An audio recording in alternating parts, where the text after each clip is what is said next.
Yo, yo, yo, we are back with another episode of Leaf with the Legends podcast. I'm joined by someone who took me under her wing, from a young pup, right when I got into King. I'm joined by someone who I look up to as a big sister, Rufus King legend, a UWM legend, Milwaukee Business Journal 40 under 40 winner.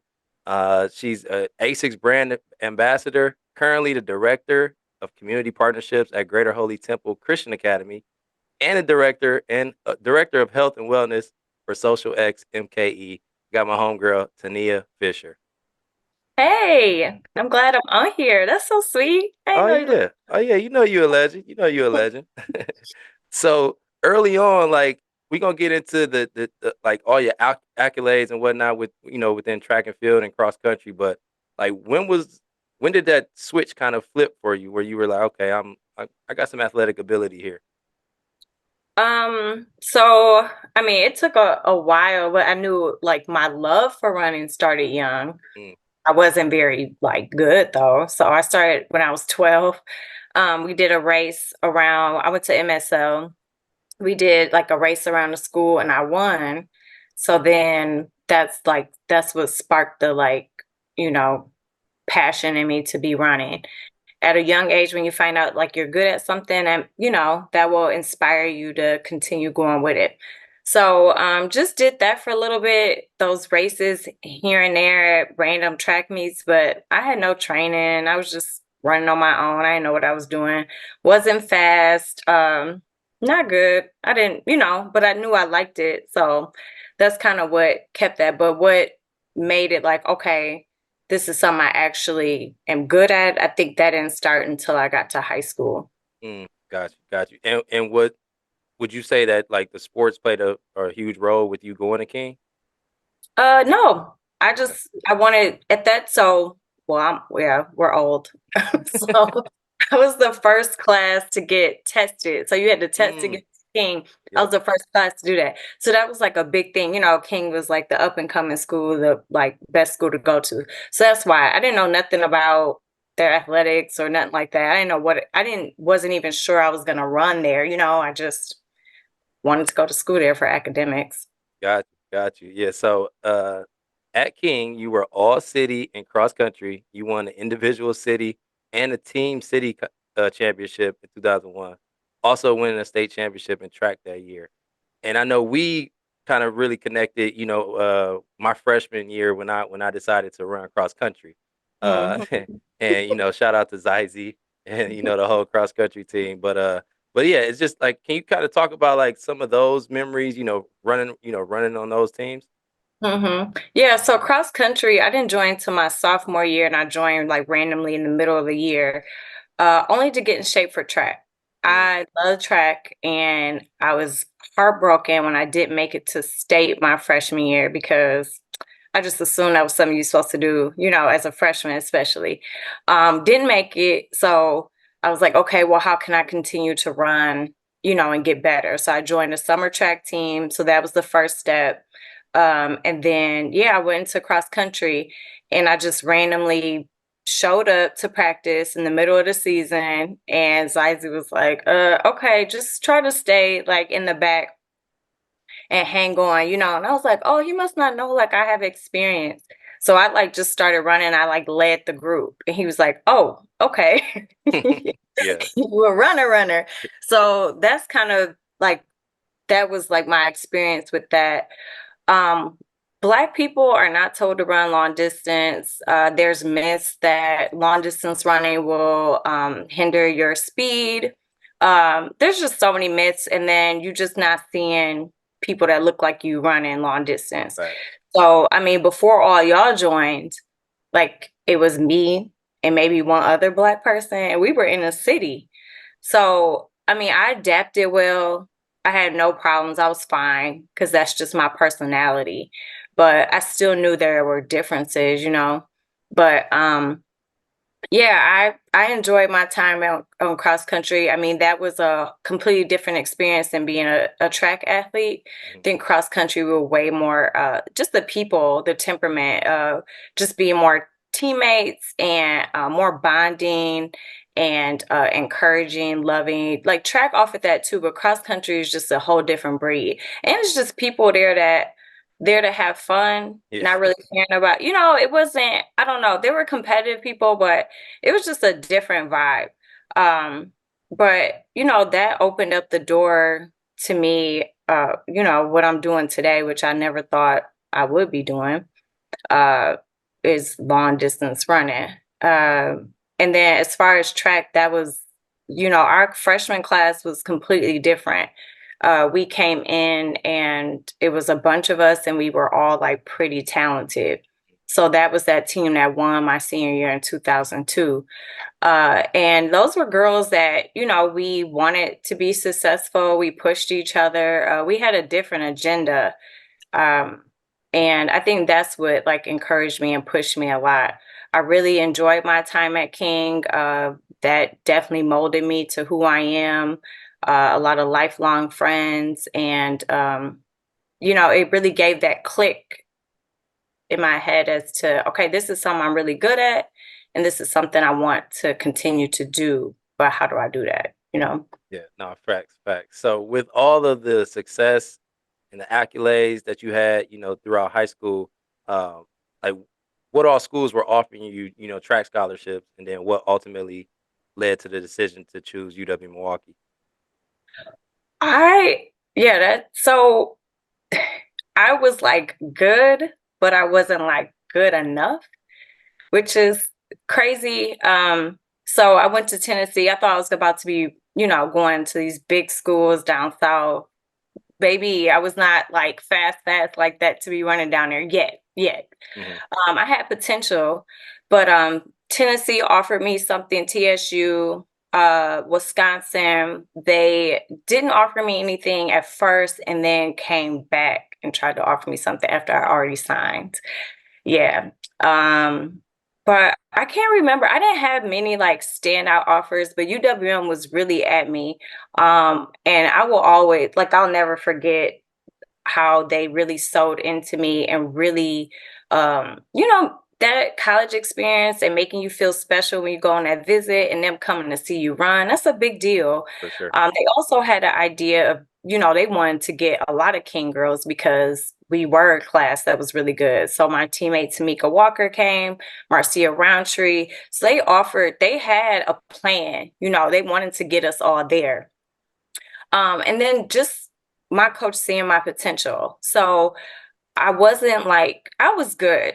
Now, was I like super, super fast? No, but did I have potential to be that? Absolutely.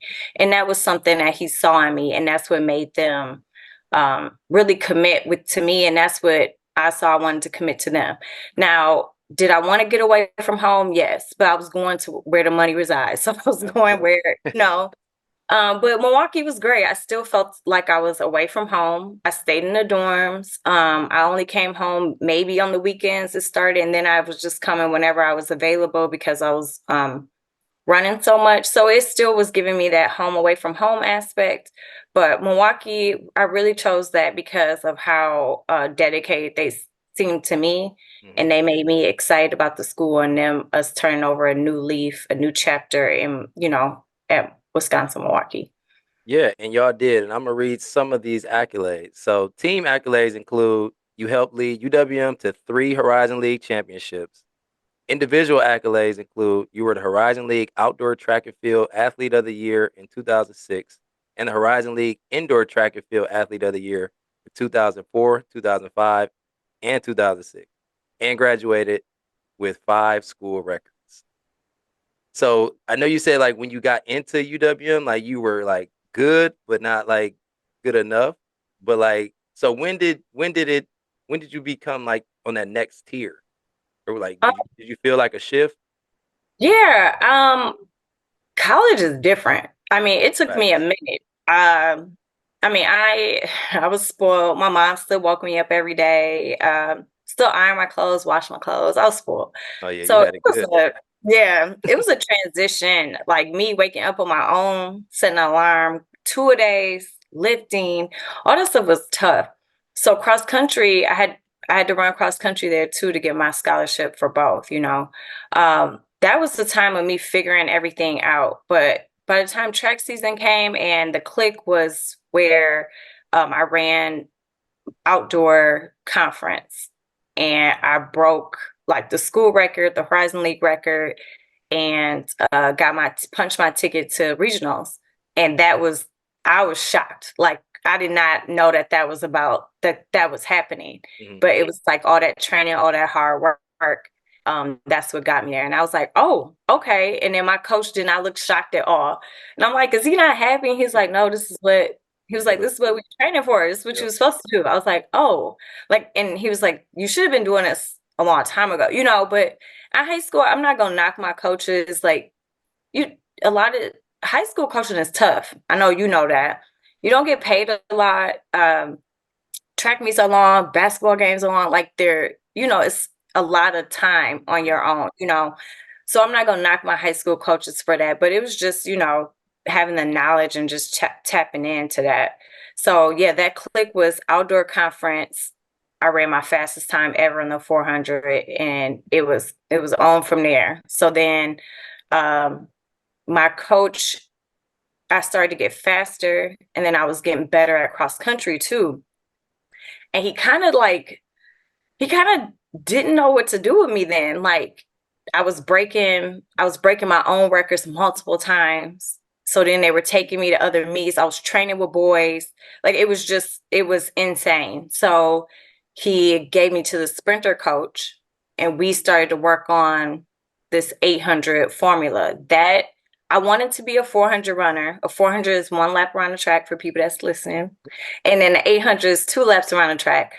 Uh, I wanted to be the 400 runner, obviously, because that's where all the fast people run and that's the cool highlighted, you know, race.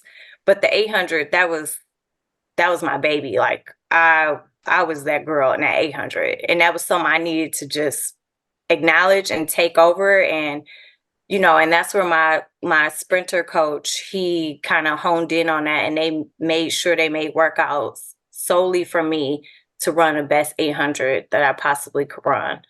Um, so that's where all that like started from in my rambling.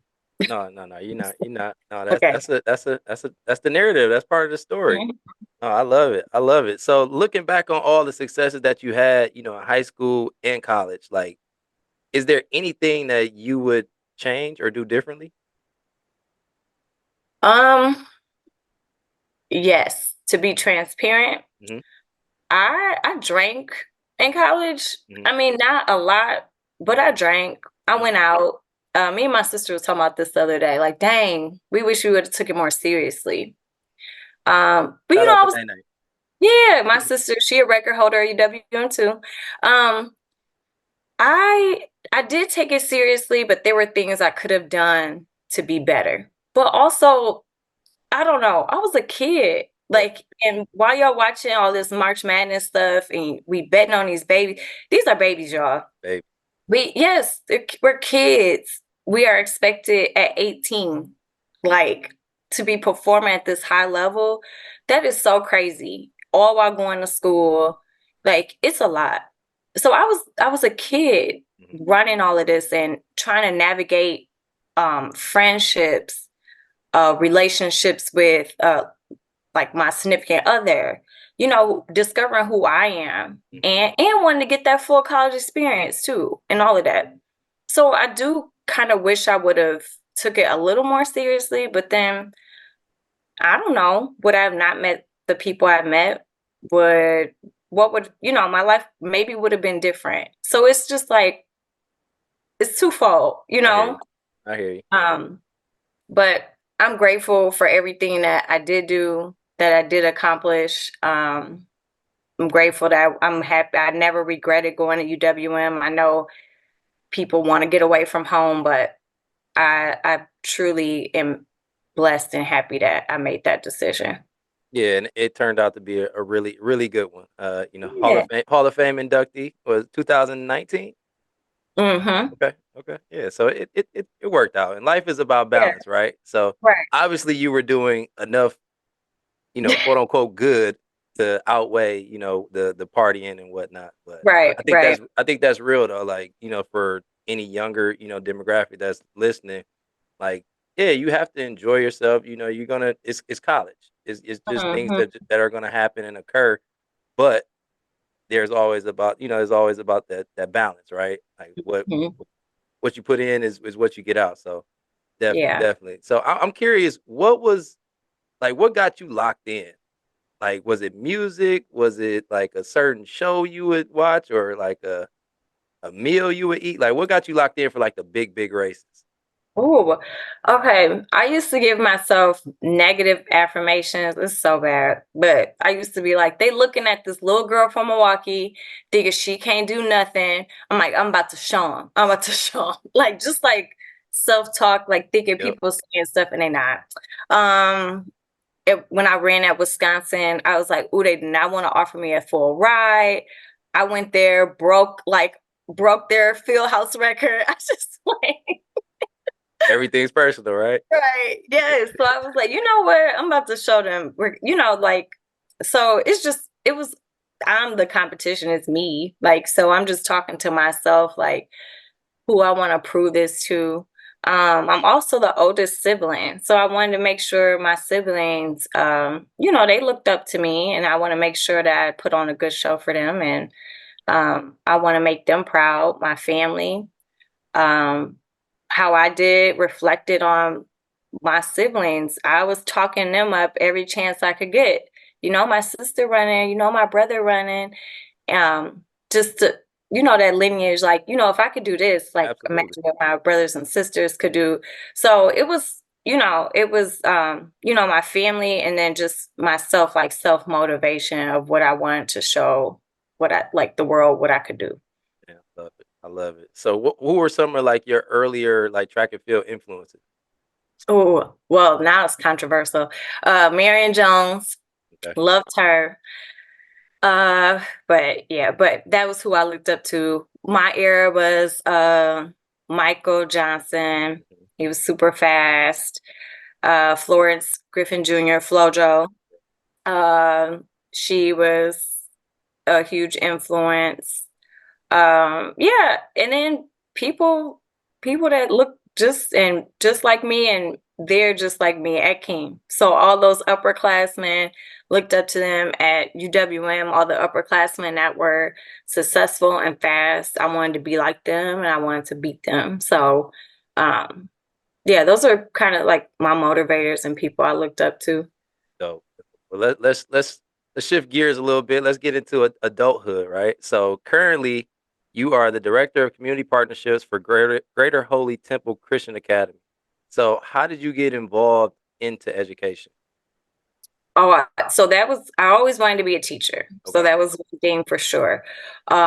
So that was a non-negotiable. I was going to do that, just a matter of when I was going to tap into that. So I was teaching at like daycares, like preschool, and then I stepped into Greater Holy Temple in 2015. So I've been there for like 10 years. But yeah, I've navigated through K-5, second grade, and first grade. First grade is kind of where I landed for the longest amount of time. I love kids. I love teaching. Uh, that's just that has always been like a passion, just the youth and making sure they have a better life than, I have, you have, any of us, making sure that they can make Milwaukee a better place to live, making sure they know, where they come from, where they live, and what they can do to tap in, and wanting them to be more successful than what they came from and where they came from. So we all had hardships, and I think they have worse hardships than, I have, but trying to get them to not think about those barriers and understand that education is going to be the key to get them out of those circumstances. So children are great. They will, you know, we could learn a lot from them. Adults will be mad and hold grudges for a long time, and kids, man, like a kid will make me mad when on Monday they come in Tuesday. Good morning. I'm like this. Yeah. So like they just bring a certain light, and no day is the same. I love that. None of my days are the same. They're all different because children are different. You never know what you're gonna get, and Yep. I love that. No, that's dope. That's dope. That's dope. Yeah. No, and we got to shout out, Ed, DeShazer and the team that he's assembled over there. So, and having you Yeah. in the role that you're in, I know that, he's got an eye for talent like that, like your college coach had that eye for talent. Mhm. So for sure. Yeah, Eddie is the one. So Eddie is one of my best friends. He just texted me, is like, come get this job. That's how he I'm like, what? Okay. I know. I was like, well, I'm coaching at King now because that was another thing. I need to find a job. You got to get out of work at a certain time to coach these kids, right? So I need to make sure I was out every day at 2:30 to make it King. And he was like, nope, we can work through that. So he's always been a huge supporter of making sure I can, do all these side hustles that mean more to me than a side hustle, if that makes sense. No, absolutely, absolutely, yeah. And let's get into another one of these side hustles. Yeah. So you're the director of health and wellness for Social X MKE. Also, you founded Fear. So can you talk about a little bit about Social X and what they do as an organization, and then what the overall mission of Fear is? Yeah. So Social X, we encourage professionals to stay in Milwaukee, and we want to attract talent to Milwaukee. So do that through events. We can partner with corporations to curate an event to show off how great Milwaukee is for interns. And those are just like examples. And we can do that through our 6 pillars: arts and culture, talent retention. Those are a few. And then the other one, health and wellness. So, health and wellness was birthed through Fear, but Fear was birthed through, I'm like a co-founder, Okay. Nairi Davidson. He went to King. Mm-hmm. He is actually like the founder of Fear. So I try to make sure I give him a shout out each time. Yep. He's the one that brought the idea to me and Renell and Sam and a couple of the captains that are still around. And Nairi was running Fear through from DC. So he was inspired from a run crew that's in DC called District Running Collective. He felt the need that it needed to be in Milwaukee, and I kind of like helped him lift it off the ground. Mm. Once a year or two passed, he was like, okay, I can't keep doing this from DC. You seem very passionate about it. Do you want to take over? So that's kind of how that like manifests. Gotcha. But Fear's mission is to provide a safe space for runners, especially runners of color. So to make them feel welcome, seen. We're for people that don't identify as a runner. We're for people that want to be runners, for people that are runners.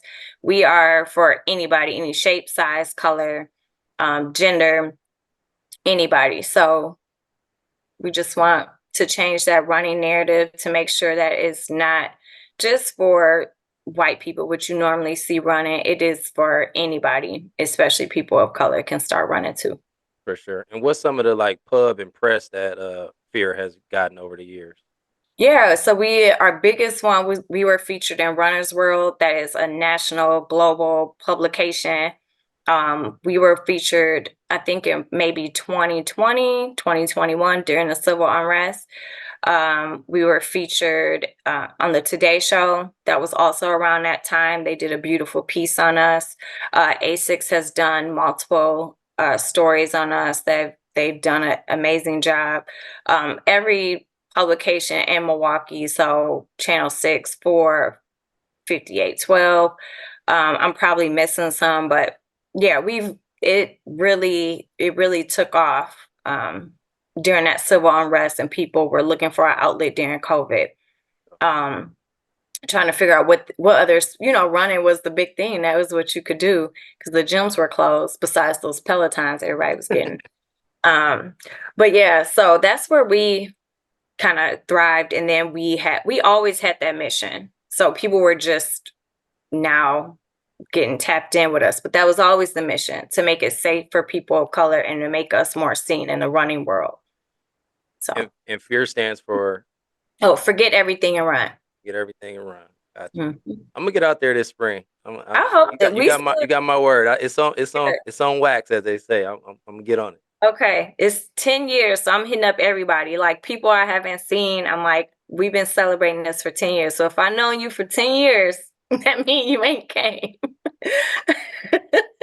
I'm gonna pull up. I'm gonna pull up. I Okay. just like it's if I don't have a basketball in my hand or a football in my hand, it's just hard for me to run like outside. Like even during the pandemic, like I didn't get a Peloton, but I ended up just getting a bike. So like I would just like I got a trek and I would just ride like 15 miles a Mm-hmm. day. But like it's just tough for me to just say, all right, yeah, I'm about to go on this run. But you have a group of people, so that could be helpful. Like, and it kind of takes your mind off of the like actually having to run. Like, I struggle with that, like putting on my shoes and I'll just sit there, like, really don't want to go. But if I have to go to fear, I just have to go to fear. That's easy. All right, and I've already committed, so I'll be there. I'll be there. I won't Okay. I won't say how many times I'll be there, but Okay. I'm gonna That's pull up. okay. I'm gonna pull up. I gotta at least start. So I know you mentioned this company briefly just a little bit ago, but ASICS. You Hmm. rocking some gear right now. Yeah. So yeah, so let's talk about the partnership that you have with ASICS. Yeah. So ASICS found me in it's been three years ago, so 2021, I think. They a marketing company emailed me and said, "We think you'd be great for this, campaign." And I thought it was spam, so I kept deleting it. And they were like, we want you to do a commercial for ASICS. We haven't told anybody else, but you won't respond to us." I was like, "Oh, okay." So I filled out all this information and it ended up being bigger than this commercial. It was like this story that they told about myself and fear. And I was like, "Oh, that was nice," and they said, "Well, how else can we support you?" And I'm like, "Well, we go out and run this race in DC every year. Everybody pays for their own lodging, their own food, their own, races cost money. It's like that'd be really nice if, we wouldn't have to pay for that." They're like, "Okay," covered it. I'm like, "Oh." So they're just like, "Well, what else can we do for you? And we want to make this like like a lifelong, relationship." And so they made us official, like made me an official ambassador. Like I have a contract and everything, which was crazy for me thinking something was spam and deleting it. But not just because I'm an ambassador. ASICS is an amazing brand. They really truly care about us. They really truly care about what we're doing in Milwaukee, and all they want to do is uplift us. So all they want to do is make sure that we have the tools and resources to do what we do here in Milwaukee. We're like what we do in Milwaukee, we're not getting paid for it. We're not, we're just doing it because I want to see change in the running community and change in Milwaukee. And it's beautiful that they see that and they want to help support it. So yeah, they've also just did for Women's History Month, they did a study on barriers on why women don't work out. They did a whole study on that and launched a story on that. So they really truly care about the community, and they're not just throwing money at us. They're not just throwing, like, I'm not just throwing on the clothes and they saying, "Okay, you must take pictures once a month, you must post." Not asking none of that. And these brands do that. Yeah, Like for sure. they do. They want all of that. And they don't even care about none of that. They care about what we do in the community and how they can best like support us. Yeah. Yeah, I did not know the extent of it, but shout out to ASICS. Like that's dope. Like for Yeah. companies to not only, you know, cut a check or, supply, shoes or, gear or whatever, but for them to actually like invest like their time and be Hmm. intentional and like what they want to Right. do, like Right. that's big time. Yeah, that's huge. Absolutely. So what those care packages be looking like? They are very, very grateful. We get a uh quarterly drop Okay. of a lot of stuff. So Gotcha. over 3 years, you can imagine the amount of stuff I have. I do give away a lot of stuff Yeah, for sure. because I'm trying not to be a big hoarder, but yeah, they do a good job. Got you. Hey, say less. Say less. All right, so we coming down the home stretch. So you're a Hall of Famer, 40 under 40 winner, change maker, educator, and the list goes on. So what's next for Tenia Fisher? Ooh. I don't know. I want to keep doing what I'm doing. I want to keep changing Milwaukee through running. Um, Changing these babies through what I can do with them. Fear is celebrating 10 years. We are hosting this big event called Bridge the Gap. That means we are bringing a bunch of run crews from all over the world, New Orleans, DC, London. They're all coming to Milwaukee to celebrate us turning 10, along with networking, connecting. We have some events lined up for that. You can tap in through Fear MKE or my personal Instagram, Tfish, TEEFISH. So that's what's really been the big focus, the big drive of celebrating this 10 years in Milwaukee. And I really want a lot of people to come out and celebrate with us. I would love to full time be able to travel the world and tell people about running and run with them and all that stuff. But in due time, hopefully, like all that stuff. But ASICS is definitely a help in me getting that started. But the sky is the limit to what we can do, what we can achieve all through running for sure. I love it. I love it. Yep. If it's God's will, it's gonna happen. Absolutely. So I got 5 this or that questions. Ooh, I like these. Okay. All right, here we go. First one. Rap or R&B? R&B. All right. Singing or dancing? Ooh. Singing, I guess. Okay. All right. Text or FaceTime? Ugh, text. Not FaceTime. I feel, I feel like you just caught like a quick ick. You were like, Yeah. all right. Would you rather be 10 minutes late or 20 minutes early? I'm always late. I'm always forever late. I have to be late. Gotcha. Okay. 10 minutes late. Late. I got Yeah. it. All right. And then last one. Plan vacation or go with the flow vacation? Oh, go with the flow. Nice. I'm the same way. Yeah, Absolutely. 100%. but 100%. that's kind. Well, there we have it. It's been another episode of Leaf with the Legends podcast.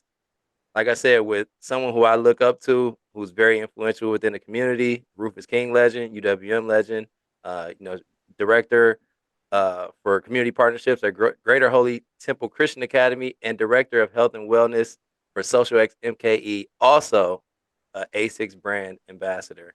I got my homegirl, Tenia Fisher. I appreciate you for pulling up to the podcast. Yes, thank you for having me. Appreciate it. Absolutely, absolutely. And as always, be legendary or be lost. Peace.